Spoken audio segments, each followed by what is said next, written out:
Elle aurait pu intituler son livre Le cancer du sein pour les nuls ES. En mars 2019, à 38 ans, Charlotte Pascal, maman de 3 filles âgées de 10 ans à 15 mois, surnommée Wonder Woman par ses amis, apprend qu'elle souffre d'un cancer du sein.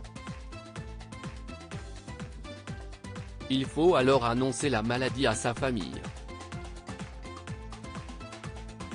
Contre toute attente, ses enfants réagissent bien et, en toute innocence, lui demandent « Pourquoi toi, maman?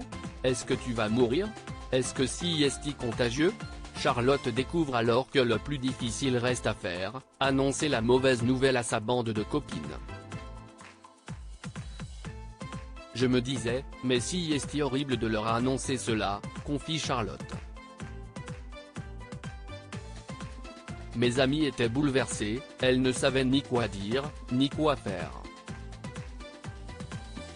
Leurs réactions sont à la hauteur des angoisses suscitées par la maladie. Et les maladresses enchaînent, toutes mes copines m'ont demandé, en se palpant le sein, mais comment l'as-tu remarqué ? Spontanément plus préoccupées par leur propre santé que par l'état de leur ami. Et si le cancer fait encore peur, le cancer du sein est moins redouté que d'autres, comme le pancréas.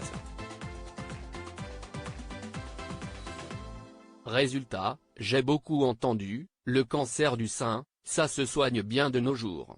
Sous-entendu, à choisir, si est celui-là qu'il fallait avoir. Pourtant, le cancer du sein tue chaque année 12 000 femmes en France. Mais la question qui a le plus blessé Charlotte reste, est-ce que ta maladie a été prise à temps? Celle-ci est franchement à bannir, insiste-t-elle. Elle est culpabilisante et signifie. Est-ce que tu vas mourir bientôt? On ne dit pas ça à une femme qui vient d'apprendre le diagnostic ou qui sort d'une séance de chimiothérapie. L'amitié est primordiale pour aider à affronter la maladie au fil de son combat. Charlotte collectionne les phrases toutes faites, quand je souffrais le martyre au fond de mon lit, je recevais des textos pour me demander, est-ce que ça va? Mais non, ça n'allait pas.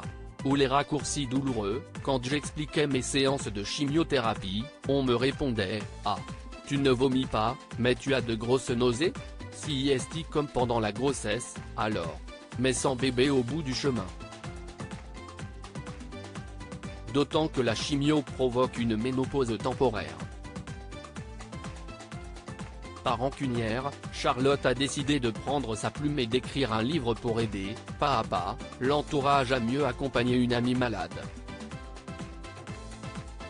La patiente est très entourée par l'équipe médicale et sa famille.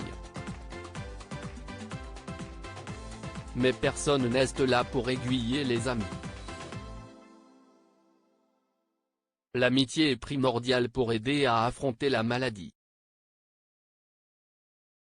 Lors des moments clés comme la mastectomie, l'ablation du sein, on peut vraiment s'effondrer. Être entouré donne de la force et de l'énergie. Quand je recevais des messages comme « Toutes mes pensées vont vers toi », je le ressentais physiquement. Enfin, Charlotte tient avec humour à faire un démenti, contrairement à ce qu'on dit, on ne devient pas meilleur après un cancer. J'étais très bien avant la maladie et je n'avais pas besoin d'une grosse tuile pour le savoir, conclut-elle dans un rire, avec une énergie communicative. Ma meilleure amie a un cancer du sein, édition Flammarion.